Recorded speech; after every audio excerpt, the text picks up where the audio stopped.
नाज़रीन अस्सलामु अलैकुम वरहमतुल्लाहि वबरकातुहू। असर करे न करे सुन तो ले मेरी फरियाद, असर करे न करे सुन तो ले मेरी फरियाद, नहीं है दाद का तालिब ये बंदा ए आज़ाद। जी हाँ नाज़रीन, सबसे पहले आप तमाम अजीज़ दोस्तों को और हमारे तमाम मुअज़्ज़ज़ बड़े और बुज़ुर्गों को और हमारे पर्दा नशीन माँ और बहनों को हमारा अदब से भरा सलाम कबूल हो, और बाद उसके हमारे गुलशन के तमाम चहकते और महकते हुए फूलों को, यानी तमाम छोटे छोटे प्यारे प्यारे नन्हे मुन्ने बच्चों को हमारा दुआ और प्यार हो। आइए तो अब हम पेश करते हैं तसव्वुफ़ की रोशनी में मोहम्मदी इस्लाम की हकीकत, वो इस्लाम जो तमाम आलम के लिए रहमत है। जी हाँ नाज़रीन, अब हम पेश करते हैं तसव्वुफ़ की रोशनी में इस्लाम की तारीख़ और दीन मोहम्मदी की हकीकत। मैं इस पेशकश को उम्मत मोहम्मदिया के उन अफराद के नाम मानून करता हूँ जो सही रहनुमाई और क़यादत से महरूम हैं और नामो निहाद उलमा के दामो तरोज़ में गिरफ्तार हैं।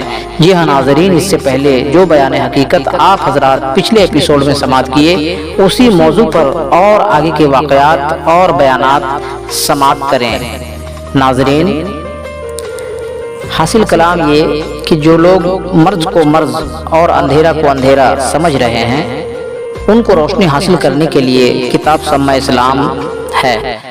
तफरीह नज़र के लिए सम्मा इस्लाम पर एक मुख्तसर रोशनी पेश खिदमत है। कतरा निसा शदफ में जोत सम्मा ज़रफ में, आ जाए तो जौहर बने, ना आए तो दरिया रहे। सम्मा इस्लाम की एक झलक। ला इलाहा इल्लल्लाह, हम तो मायल बकरम है कोई साइल है नहीं, हम तो मायल बकरम है कोई शायल ही नहीं, राह दिखलाएं किसे रह रुए मंजिल ही नहीं, तरबीत आम तो है जौहर काबिल ही नहीं, जिससे तामीर हो आदम किए वो गिल ही नहीं, कोई काबिल हो तो हम शान कई देते हैं, कोई काबिल हो तो हम शान कई देते हैं, ढूंढने वालों को दुनिया भी नहीं देते हैं। यानी कोई नाखुदा सिर्फ अपने कुतुब नुमा पर भरोसा करके जद्दोजहद करता रहे तो उसकी मंजिल खुद ब खुद आसान हो जाती है। जैसे कोलंबस नामी नाखुदा जबकि अपना जहाज लिए बहरे जुल्मात में घिर गया, न मंजिल का कोई निशान था और न ही सिमत का कोई ठिकाना पता था, सिर्फ अपने कुतुब नुमा पर ही भरोसा करके जद्दोजहद करता रहा। आखिरकार उसे एक नई दुनिया मिल गई। अब उसे चाहे तहततुल असरा की पुरानी दुनिया कहिए या अमेरिका को नई दुनिया कहिए, फिर मुसलमानों के क्या सोचो फिक्र जिनका कुतुब नुमा कलमा तैयब है, जिससे हमेशा बहरे जुल्मात में नई दुनिया मिल सकती है। और उस दस्तयाब दुनिया को चाहे पुरानी दुनिया कहिए या नई दुनिया कहिए, जैसे हुजूर सरकार दो आलम को बेहद वो बेपाया बहरे जुल्मात में उसी कुतुब नुमा से एक नई दुनिया मिल गई। उसे चाहे हज़रत इब्राहिम की पुरानी दुनिया कहिए या हज़रत मोहम्मद सल्लल्लाहु अलैहि वसल्लम की नई दुनिया कहिए, बहरहाल कलमा तैयब से ही हमेशा कुफ्र जुल्मत में रोशनी मिल सकती है। उसके अलावा और कोई चीज़ नहीं जिससे रोशनी मिल सके। इसलिए कलमा तैयब को दीन की बुनियाद और इस्लाम का सुतून कहा जाता है। मगर कुछ मुसलमान ऐसे भी हैं जो इस्लामी कुतुब नुमा कलमा तैयब ला इलाहा इल्लल्लाह मुहम्मद रसूलुल्लाह की रोशनी नहीं जानते हैं, सिर्फ नमाज, हज और कुर्बानी से बुत परस्ती मिटाना चाहते हैं। मैं कहता हूँ नमाज हज से बुत परस्ती कैसे मिट सकती है, जबकि नमाज हज कुर्बानी के बावजूद जमाना जाहिलियत वाले बुत परस्ती में चले गए जिन्हें काफिर और मुशरिक कहा गया। बस नमाज हज से पहले कलमा तैयब है और कलमा तैयब से ही कुफ्र सिर्फ खत्म किया जा सकता है, उसके बाद नमाज हज वगैरह है। इसलिए मिस्ल मशहूर है कि कलमा तैयब से बुत उलट गए, मगर नमाज हज से कभी भी बुत नहीं उलट सकते हैं, क्योंकि नमाज वो हज की पाबंदी से दिलो दिमाग में तकब्बुर पैदा होता है जो कुफ्र और शिर्क की बुनियाद है, और कलमा तैयब से खल्क की खिदमत और मोहब्बत का जज्बा पैदा होता है जो ऐन इस्लाम है। मिसाल के तौर पर यूँ समझिए कि ज़माना जाहिलियत में वो लोग नमाज, हज और कुर्बानी के बखूबी पाबंद थे, एक खुदा को बुलंद आसमान अर्श पर मानते और खुदा के खातिर नमाज, हज और कुर्बानी करते थे। जबकि हुजूर ने फरमाया इन्नहुम कानू इज़ा कीला लहुम ला इलाहा इल्लल्लाह, कि लोगों कहो ला इलाहा इल्लल्लाह, तो वो अपने तकब्बुर से इनकार कर दिया और कहा यस्तकबिरून, गोया वो नमाज और हज कुर्बानी से तकब्बुर याफ्ता थे, इसलिए कलमा ला इलाहा इल्लल्लाह से इनकार कर दिया। सूरह सिफात पारा 24। वाक़या की नौयत ये है कि हुजूर सल्लल्लाहु अलैहि वसल्लम ने अपने इब्तदाई उम्र 17 साल से ही अपने अखलाक व आदाब और कौमी हमदर्दी का वो बेमिसाल नमूना पेश किया اور काबा में हिजर अस्वद नस्ब करके कौम को एक जंग अजीम से बचा लिया, जिससे कौम निहायत मुतासिर हुई और कौम आपको अमीन कहने लगी। उस वक्त न कोई फरिश्ता आता था और न कोई नज़ुल वही थी और न साथ में कोई नामवर सहाबा थे, सिर्फ इखलाक व मोहब्बत, इंसाफ और खिदमत ही नस्बुलैन था। जब आपने अच्छी तरह समझ लिया कि अब हमारी कौम हमारी बातों को अच्छी तरह तस्लीम करेगी, तो आपने एक बड़ा इज्तिमा किया और कौम से मुखातिब होकर फरमाया, ऐ कौम कुरैश, मैं आपसे एक बात कहना चाहता हूँ। कौम ने कहा, कहिए, जरूर कहिए। आपने फरमाया कि कहना यह है कि उस पहाड़ी के पीछे दुश्मनों की एक बहुत बड़ी फौज छुपी है जो कौम कुरैश को तबाह बर्बाद कर डालना चाहती है। क्या इस बात को आप लोग तस्लीम करते हैं या नहीं? कौम ने एक जुबान होकर कहा कि जरूर जरूर हम लोग इस बात को तस्लीम करते हैं, और पूरे होकर कहा कि यकीन से तस्लीम करते हैं, कोई शक व शुबा नहीं। तब हुजूर ने फरमाया कि ऐसी बात क्यों तस्लीम करते हो, ये तो झूठी बात है, पहाड़ी के पीछे कोई फौज पलटन नहीं छुपी है। तब कौम ने कहा कि हम लोग इस बात को इसलिए तस्लीम करते हैं कि आप कभी झूठ नहीं बोलते हैं, कौम के अमीन हैं, कौम के हर दुखों में हर वक्त काम आते हैं, फिर कौम की तबाही आप कैसे बर्दाश्त कर सकते हैं? इसलिए हम लोगों को यकीन है कि आप जो कुछ फरमावेंगे सच है और बिल्कुल सच है। तब हुजूर ने फरमाया कि भाइयों सुनो, वो पहाड़ी तो दूर है, दुश्मन की एक फौज तुम्हारे क़ुलूब में छुपी है जो तुम्हारे रूहानियत पर गालिब होकर तुम्हें तबाह बर्बाद कर डालेगी। पहले उसे मार भगाओ। मैं उस दुश्मन को मारने का असलहा लाया हूँ, ला इलाहा इल्लल्लाह। उस दुश्मन को मारने का असलहा ला इलाहा इल्लल्लाह है, जिससे क़ुलूब रोशन हो जाएंगे और दुश्मन हमेशा हमेशा के लिए निश्तो नाबूद हो जाएंगे। बस उस मजमा के सारे लोग जो अभी चंद मिनट पहले एक झूठी बात मानने के लिए तैयार थे, मगर अब सच्चे कलमा को सुनकर सब हैरत में पड़ गए और एक दूसरे से कानाफूसी करने लगे कि कलमा से तो खालिक व मखलूक में कोई फर्क नहीं रह जाता है, इस कलमा से तो सरासर खुदा की तौहीन हो रही है।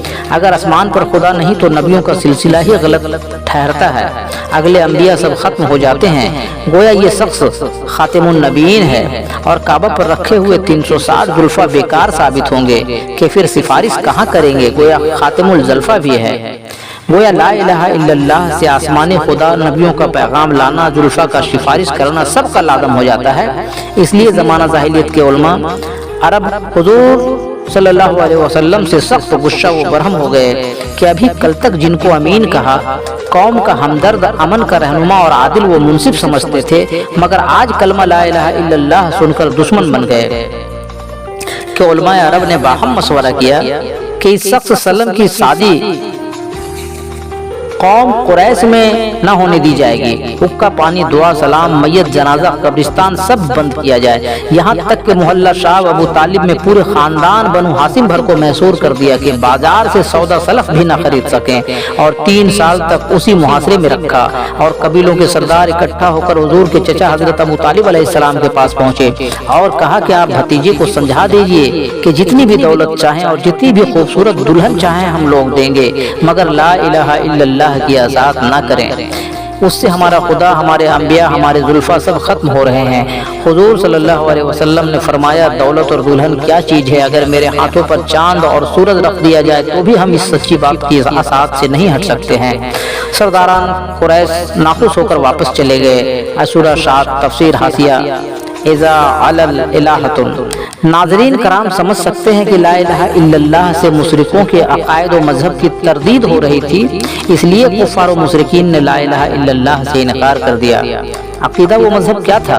कुफ़ार व मुशरिकीन का अकीदा व मजहब ये था कि नंबर 1 खुदा आसमान पर रहता है, नंबर 2 खुदा के पास से पैगंबर आया करते हैं, नंबर 3 360 जुल्फा खुदा के पास सिफारसी होंगे। ज़माना जाहिलियत में इन्हीं अकीदों पर मजहर मुनहसिर था। बस ला इलाहा इल्लल्लाह की आसात से कुफ़ार व मुशरिकीन ने 3 बातें कहकर कलमा की तरदीद करना चाहा।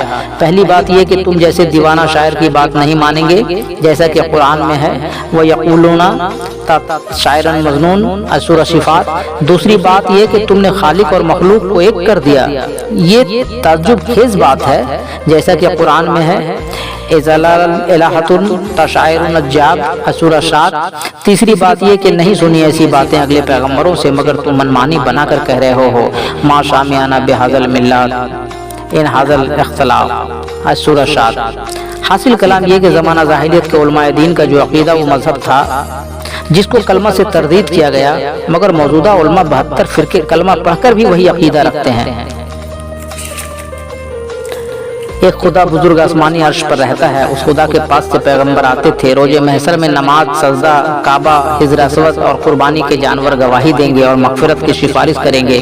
گویا یہ علماء نہ تو کفار و مشرکین کے عقائد کو جانتے ہیں اور نہ لا الہ الا اللہ کا مفہوم جانتے ہیں، اس لیے کفار و مشرکین پر الزام عائد کرتے ہیں کہ وہ خدا کو نہیں مانتے تھے، بتوں کو خدا کہتے تھے۔ حالانکہ یہ الزام بالکل غلط ہے۔ البتہ کفار و مشرکین ایک خدا کو بھی مانتے تھے، بتوں کو ہرگز خدا نہیں کہتے تھے بلکہ بتوں کو سفارشی کہتے تھے۔ وہی عقیدہ خود موجودہ علماء کا ہے کہ آسمان پر ایک خدا کو مانتے ہیں اور مسجد، کعبہ، حجر اسود اور قربانی کو سفارشی مانتے ہیں، اس لیے کفار و مشرکین پر الزام عائد کرتے ہیں کہ وہ خدا کو نہیں مانتے تھے، بتوں کو خدا کہتے تھے۔ کاش موجودہ علماء کو لا الہ الا اللہ سمجھایا جائے، وہی اعتراض کریں گے جو مشرکین عرب نے کیا تھا کہ لا الہ الا اللہ سے خدا کی شریعت ختم ہو جائے گی اور خالق اور مخلوق میں کوئی فرق نہیں رہتا ہے۔ اذا الہۃ تشاعر نجاب ما سمعنا بہذا الملت اختلاف سورہ 7۔ ایسا تو سنا نہیں کبھی اگلوں سے تم منمانی کہہ رہے ہو۔ البتہ علماء عرب اور موجودہ علماء میں صرف اتنا فرق ہے کہ وہ لا الہ الا اللہ پڑھنے سے انکار کیے تھے، مگر یہ لا الہ الا اللہ پڑھ لیتے ہیں، صرف معنی مطلب سے انکار کرتے ہیں۔ حاصل کلام یہ کہ امت محمدیہ صلی اللہ علیہ وسلم کے لیے کلمہ طیب ہی سب کچھ ہے۔ کلمہ طیب سمجھنے کے بعد ہی قرآن سمجھ میں آ سکتا ہے اور نماز کی ادائیگی ہو سکتی ہے، ورنہ ارکان دین کی کوئی درستی نہیں ہو سکتی ہے۔ اس لیے حضور سرکار دو عالم نے فرمایا کہ من قال لا الہ الا اللہ فادخل الجنۃ، جس نے کہا لا الہ الا اللہ پس وہ جنتی ہے۔ نوٹ یاد رکھیے کہ زمانہ جاہلیت کے لوگوں کے لیے یہ حکم تھا کہ جس نے کہا لا الہ الا اللہ پس وہ جنتی ہے، لیکن موجودہ زمانہ کے لیے یہ حکم ہے کہ جس نے سمجھا لا الہ الا اللہ پس وہ جنتی ہے، کیونکہ وہ اہل زبان تھے، کلمہ کو بخوبی سمجھتے تھے، اس لیے وہ انکار کر رہے تھے۔ اور فی زمانہ کے لوگ کلمہ کو صرف پڑھتے ہیں، سمجھتے نہیں۔ حالانکہ کلمہ لا الہ الا اللہ کو سمجھ لینا ضروری ہے، صرف پڑھ لینا کافی نہیں۔ ہم نیک و بد حضور کو سمجھائے جاتے ہیں، مانو نہ مانو آگے تمہیں اختیار ہے۔ جی ہاں ناظرین، اب ہمیں دیجیے اجازت، ہم پھر جلد ہی ملیں گے آپ سے تصوف کی روشنی میں لے کر محمدی اسلام کی حقیقت۔ اور آپ تمام ناظرین سے آپ کا نیاز مند بھائی نیازی ٹی وی کا ایک نیاز مندانہ گزارش ہے اور تمام انسانیت سے التجا ہے کہ نیازی ٹی وی پر پیش کیے جا رہے پروگرام محمدی اسلام کی حقیقت کو آپ حضرات ضرور سماعت کریں، اور خاص کر بالخصوص ان بھائیوں تک یہ پیغام محبت اور پیغام حقیقت کو ضرور پہنچائیں جن کے دل اور دماغ میں اسلام اور پیغمبر اسلام کے بارے میں کچھ غلط فہمیاں ڈالی گئی ہے، کیونکہ محمدی اسلام صرف مسلمانوں کے لیے نہیں بلکہ تمام عالم کے لیے رحمت ہے، یعنی پوری کائنات، پوری انسانیت کے لیے رحمت ہے۔ اس لیے ہم تصوف کی روشنی میں محمدی اسلام پیش کر رہے ہیں۔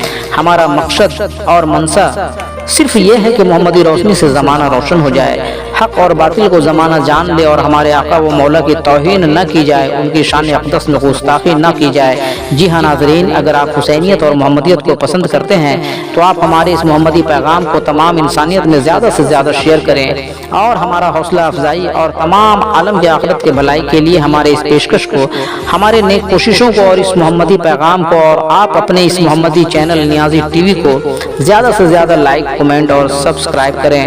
ہاں تو ناظرین، ہم پھر ملیں گے اگلے ایپیسوڈ میں محمدی روشنی لے کر، تب تک کے لیے آپ تمام عزیزوں کو اللہ حافظ۔ صلی اللہ علیہ محمد۔